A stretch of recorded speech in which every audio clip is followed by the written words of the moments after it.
2004, you're full-time youth ministers. N- And I know, whoa, Ron, whoa. you still probably have a full-time job. Well, she was the full-time youth minister.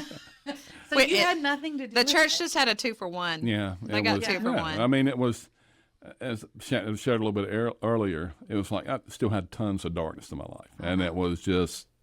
You mean it wasn't all light yet? It's taking this long? Just kidding. Yeah. You know, the scripture says you will be saved. Touche. Yes. Okay, so you were just kind of helping out. Yes. You still had your full-time job. Yes. But you had transitioned to full-time Ministry. Yeah. Yes. Okay, so we're talking about you built up to when y'all left that position. There was 350 kids. You were doing a lot of local missions, you mentioned. What's the first time you did an international mission with the youth group, or that you went to Uganda? I don't know which came first. So Yeah. tell me. So we did international missions probably early on. We started going to Costa Rica, which doesn't seem international, but it's only like 3 hours, flight. But still, that was our first, and we just partnered with a missionary down there and really went every year. And then we were going to go to Kenya. So the choir. But really, start before, because the reason we went to Costa Rica was because Kenya was closed down. Exactly. Go ahead. So you took some of your youth group, you got a team together, essentially, and went to Costa Rica. Right. Okay. We went to Montana every year. And one year we even chartered a plane and took like 122 out to Montana on a mission trip. Wow, 122 Yeah. youth? And I chartered a plane. Oh, my goodness. Okay. Our Which mission was trips fun. were big, too. Hold on, Yeah, hold on. they were huge. Yeah. So I you mean- took 122 teenagers. And adults. Yeah, there were adults in adults it to too. Montana. Yeah. And you chartered a plane. I mean, just thinking about the pure logistics of that as a parent, Yeah. did they have a certain amount they had to pay part of this mission trip? Yeah, we set up our mission trips a year in advance. And so what I started doing, because most of the parents said, I'm not going to pay for you to go on mission, you have to raise your funds. Yeah. So we did a huge pumpkin patch the whole month of October, and we made so much money. People in the community schools came. We did plant sales in the spring. So I always had it where the kids were selling something that the people could get and also know that it was for missions. So if the Okay, kids pause. worked, they This- got money. This is not the point, but I'm just really a pumpkin patch. So you sold pumpkins? Uh-huh. So did you grow the pumpkins? No, we got them from a distributor downtown. That donated them? No, we bought them. Oh, you bought them and then resold them, and that was part of them. That's incredible. Yeah. It's always interesting to me. I feel like people don't ask, like, how Yeah. did you get that? Like, how did that come Yeah. to pass? Because once you get past it and it happened, and you just talk about it, like, oh yeah, we did this and Yeah. this, and then we had money. But I know so much more goes into it. Oh, yeah, it was huge. And It was huge. God ordains the steps so much. I mean, you have things that happen in your life, and then you see, oh my gosh, you don't realize what's happening at the time. But Suzanne had a birthday, and one of the days we'd take off and head up to the mountains and the birthdays, and there were some of these big, huge pumpkins. And if we ever sold pumpkins, and it was like, why did we even say that? Because we'd never sell pumpkins, and this was 5 years earlier.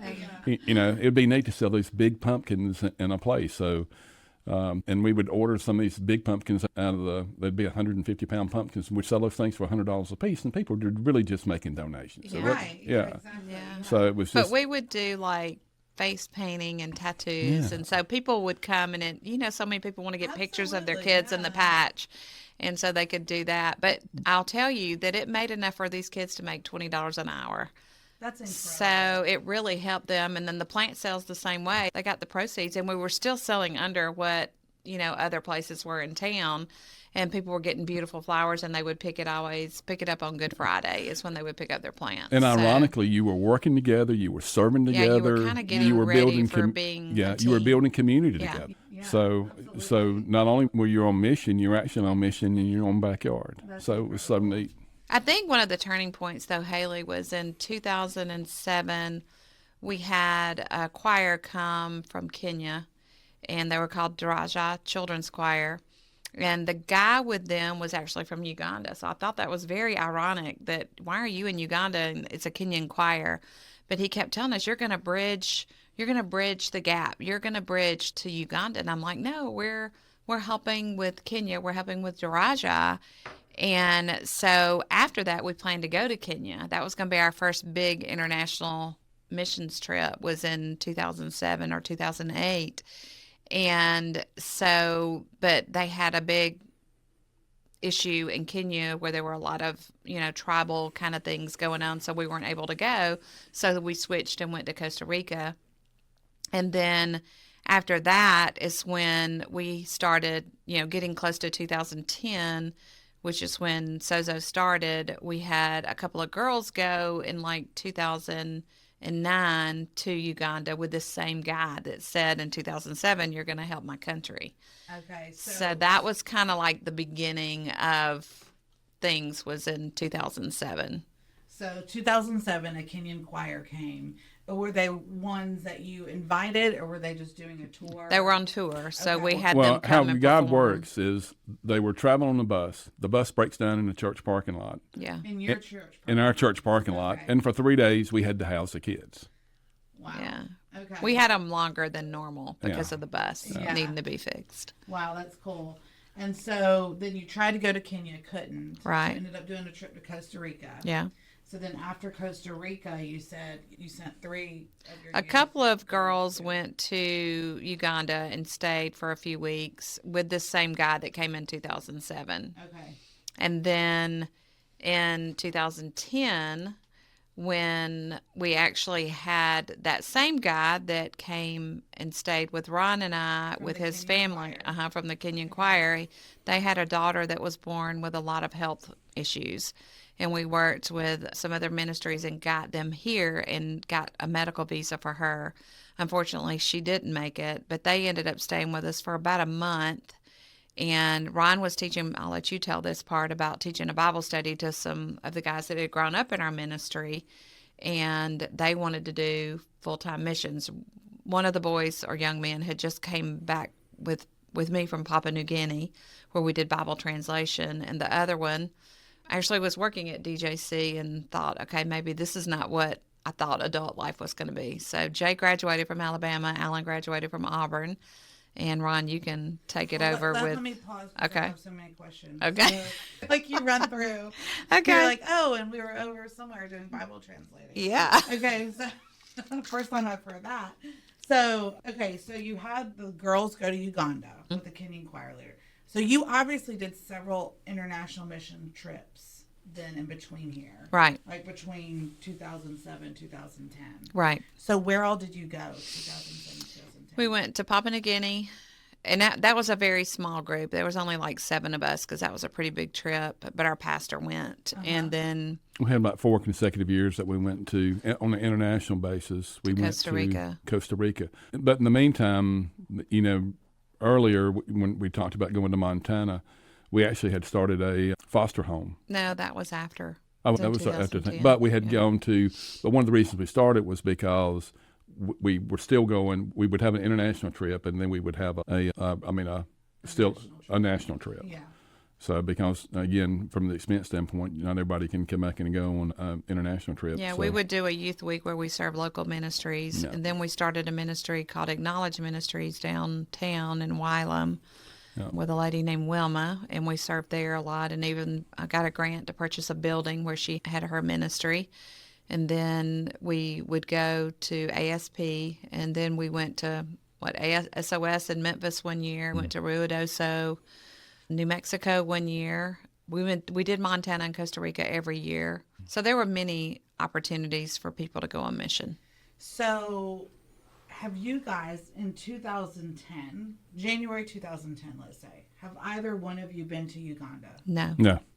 Okay. January 2010 is when that gentleman Patrick and his family were at our house when they lost their baby. And that's kind of when the Alan and Jay said, we want to do something long-term mission-wise. And Ellen and Jay were 2 guys in your youth group. Yeah. And they had Yes. graduated college. So 2010, the year of Sozo's birth, Yes.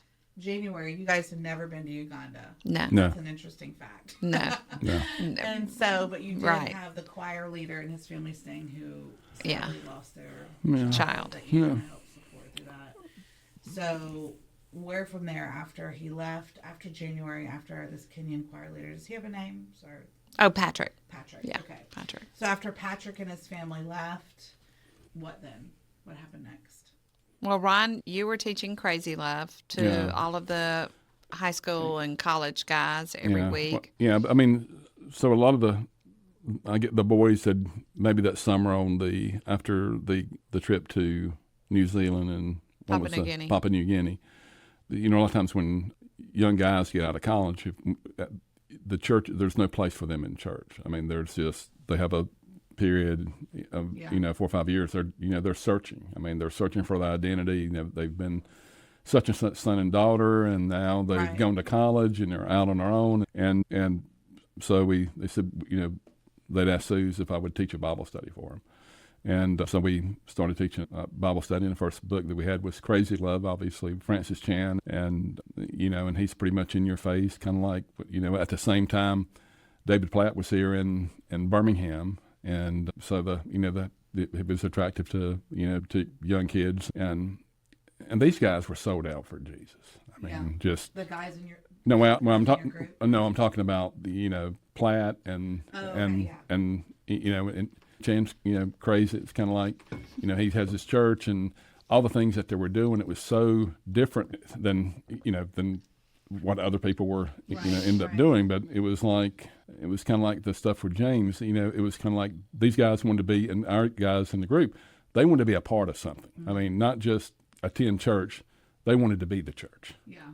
And they were leading a small group. Yeah. They were leading youth as well. Right. So they Absolutely. were really kind of helping. They were playing in our band with the kids, and they had really taken a big interest in helping in the youth group, which I loved having them because they were great role models for our teenagers and young people. So it was, and then we just happened, again, God ordaining steps, we just happened to have a guy that was here. 1 week Jay would say, I'm going to India. He'd come in the next week, I'm going to Pakistan. He'd come in next week, I'm going to, Vietnam. And it's kind of like, well, hey, let's talk about this. Yes. Your mom and dad will kill us. So when Patrick was there, it was kind of like, well, I need help with, they can come and play in the band, and I need help with it. At the same time, it was internet, and I need help doing a website and all this. Patrick is the one that housed the teams in Uganda. Oh, and he's the one that had Kenya. come with the Right. Kenya choir. Yeah. Sorry. Yeah. And so it's like, just go and serve. And then Sue's, of course, but don't go do anything. Just go and serve. So just go and be the hands and feet, have a good time, serve people. No children, no medical, because, those were the buzz things. And Uganda is probably the country's the size of the state of Oregon, which is not very big. At that time, there were probably, 30 million, 35 million people in Uganda. Now they're close to 50 million. But half of those kids, or half of the population, is under the age of 15. So when they got there, they quickly learned that there was a lot of kids that were very vulnerable. And that's just, we didn't know any of this. We just knew Patrick needed help with a website and said they could play in a church band. Right. So we didn't really know the extent. Okay. So you have these guys that are not in your youth group that are helping with that have come through your youth group. They're in college. Or no, They're graduated college. Yeah. And they want to go do international Long-term missions. Something more than 2 weeks. And you have this connection with Patrick, Kenyan choir leader. He needs someone to build a website. Right. Band. So that's how the connection of them Right. going to Uganda. Right. And you have to realize that, we're talking about, we're 15 years into this. If you remember 25 years ago, we have Quincy Jones, and he comes up, We Are the World, and you're trying to feed hungry children in Africa. Yes. And then, then at that point in time, it was AIDS. And then so a lot of the kids at that point in time lost their parents to AIDS. Yeah. And then so all of a sudden you just had a lot of kids raising kids. Right. Yeah. Well, you mentioned something, Suzanne. You said the buzzwords of, what do you say, children and medical? Did you say that? Yeah. Tell me about that. I don't know about that. Well, back then, it was like, I'm going to go save a kid in Africa. And I always say that people wanting to go to Africa is sexy. It's just like, that's the thing. And so I didn't want them to be enamored would let me go fix a kid, let me go Right. take care of a kid Got it. medically, or I was just like, go and serve. Don't try to get into anything, which the Lord had definitely different plans Okay, hold on. Let's stop. than we Let's, did. the irony of you telling, I know. just Don't go do and this. serve. Don't get into anything. Yeah, don't get into be starting anything. Don't be okay? starting anything over there. Just go have fun and come home. Oh my gosh, that's hilarious. The same.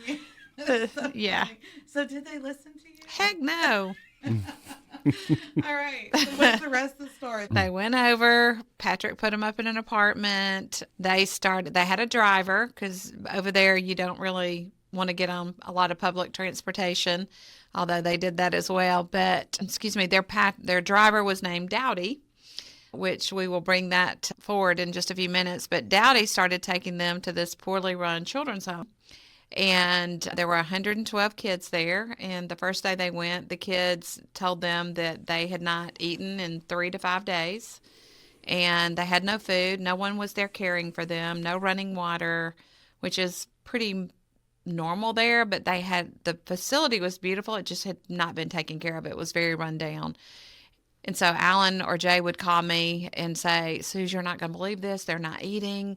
They're malnourished. There's all kinds of issues. What are we going to do? And I'm like, well, let me send some money and you can get rice and beans and you can take it to them. So, Pause real quick. So yeah. this was something they were doing kind of on the side for Yes. Patrick and his church. Patrick gave them the driver Dowdy, and Dowdy was taking them out to do mission work. Okay, got it. So Okay. through Gaba Church, which is a really good church in Right. Uganda, in Kampala. Yeah. So they realized there was a major issue. They called Yeah. you guys and you said, let me give you some money to give them some food. Right. Well, they had raised money, so they had a little account that we Yeah. could take their money out when they wanted to do so. Mm-hmm. I would initiate the funds to go over and send to them, and then they could get that money out and take and do their mission work, whatever they Right. wanted to do. So they went, and then after they left, they went back again, like a few days later, and the kids said, we didn't eat. They didn't give us the food. So there were some older guys that were living on property that were doing terrible things to everyone there. Girls, boys, all the same, just terrible things. Yeah. So they were taking food away. I think Samaritan's Purse brought them like 100 mattresses. They took all the mattresses away. The kids just had metal bunk beds, and Wow, did they sell them? they sold them, and then they kept what they needed, but they would sell everything. But their little rooms would be, all nice and Right. taken care of, but the kids were just basically on their own. They were Yeah. basically just left there. There was really no adult leadership in that place. How old was the youngest child in this house? The youngest one, I think, there was actually a baby there that was born because of bad things happening, and they named her Mercy, which is kind of funny. But the youngest that we found was 3. Okay. So, Wow. So Jay and Alan. then were trying to help. Yeah, they started going then. So when they went back and the kids told them we didn't eat, we didn't get the food, what did they do? Called me again. Said they didn't eat. They didn't get the food. I said, well, why don't you go and let them cook it in front of you? Well, we don't have anything to cook with. I said, well, go buy the firewood along with the rice and beans and stay there until they've cooked it and they've eaten it. So that's what they started doing. They would go and make sure the kids were eating at least a couple of days a week, something. So, and we've since found out through some of the kids that we got there that the older siblings would sometimes go out and have to steal from people in that area to at least get food for them to eat. And they have expressed how bad they feel that they had to do that, but they were starving. Right. They needed food. Wow. So, Okay, so where do you go from there? They were making sure they're eating because, it's Right. such a basic, need. so think about this. They left, I think Jay left before Alan, early March, and then Alan followed up in March. So by May, really April. They called and they said, there's a guy here that's with the government that says they're going to close this home down and these kids aren't going to have anywhere to go. And I'm like, well, I don't know what we need to do about that. So who was telling you this? Jay and Alan, they would Okay. call me and tell me this. Okay. And they said, they keep pushing the younger kids to us. And I'm like, why are they doing that? And they said, well, if they close the home, they're going to be living on the streets. And I said, okay. So I think that it really didn't hit me then because I'm thinking they can't do this. Like we can't do this. And then they finally called me back. I guess I'm not sure when it was, but they called and said, "Suze, you're not going to believe this." And I'm like, "What happened?" Well, they took some of the younger ones out on a walk and they bought them some bread and some like a juice that was frozen like a sandwich bag, and they would like cut off the tip or bite off the tip, and they would like suck the ice or the juice from it. I don't know if y'all have ever seen that, but it's like Kool-Aid basically. Yeah. But they were walking with them and they noticed the 3-year-old, her feet were really raw. And they had Dowdy translate to her, "Why are your feet raw?" Because typically these kids had no shoes, so their feet would be tough and they would withstand a lot of things. And she said, "My feet are raw because I can't bathe, so the rats come and eat on my feet at night." In other words, she was unclean.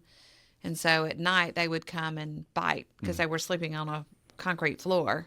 So the rats would come and bite on their feet. And That is unbelievable. a It's almost 3-year-old. even hard to believe A 3-year-old. what, Yes, a you're 3-year-old. hearing, what I'm hearing. And so they called and told me that, and immediately I was just like overcome because my kids are here. They're sleeping in their warm beds. A 3-year-old, this person can't take care of themselves. It's one thing for a person that can, but a 3-year-old, they're helpless. They're vulnerable. And so that night when I went to sleep, I just I feel like I wrestled with God because he's like, "You're going to open children's homes where you know all these missionaries." And I'm like, "No, I'm not doing that. Absolutely not." And the next morning I got up. I really didn't say anything to Ron. Went to church because it was a Sunday. So evidently they told me on a Saturday. Went to church, just kind of went through the motions, doing our Sunday morning things. We always took the kids to eat lunch right after church. And then I would usually come home and take a few minutes at home and then go back to church and get ready for the afternoon activities. So I started like emailing my missionary in Montana, and I was like, "Hey, have you ever thought about opening, children's homes for people on the reservation?" And he called me in literal tears. He was crying. He goes, "Suzanne, I can't believe you said this. I've had plans for a children's home for like 30 years. And this is for a children's home Montana. in Montana. And I'm like, "Oh no."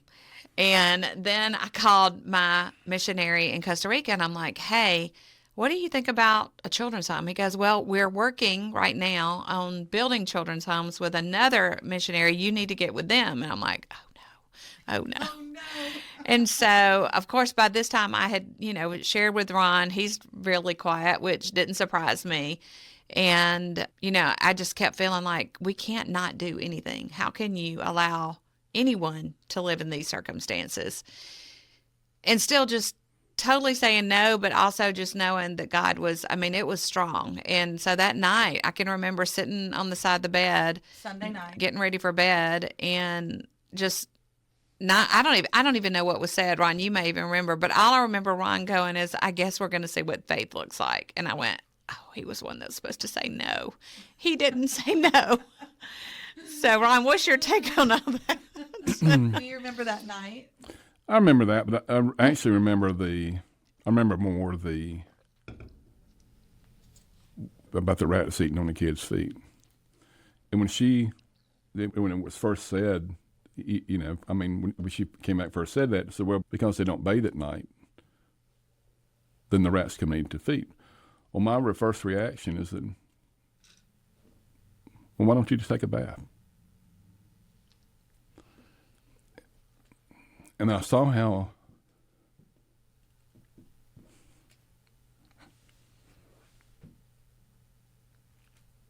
sorry. It's okay.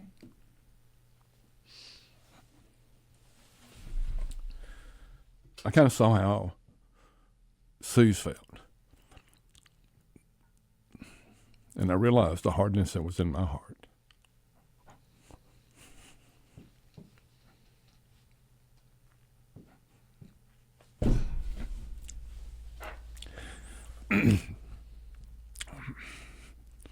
And, I talked about earlier about the darkness.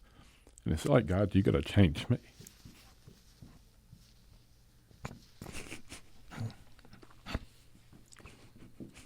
So what I said about faith was not from me.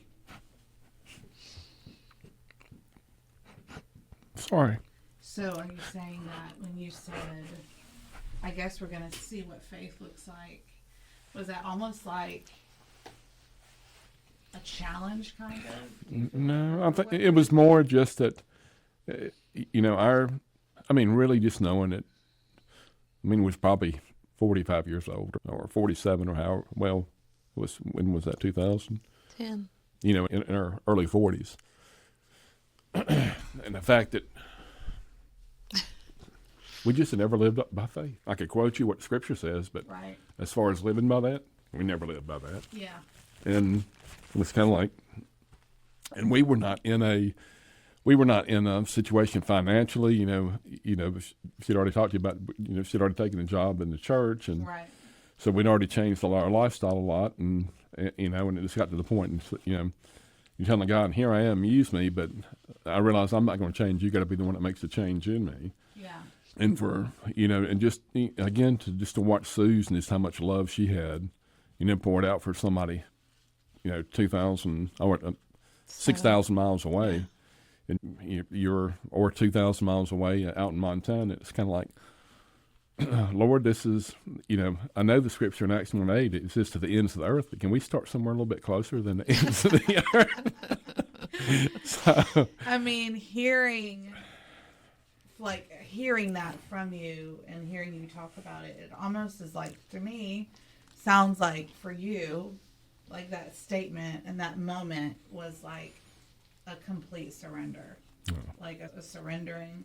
And that's how well, I still hadn't come to that point yet, but but your heart comes out of your mouth. oh, so yeah, I but- think- but I know that he's doing, that he's working. So, Right.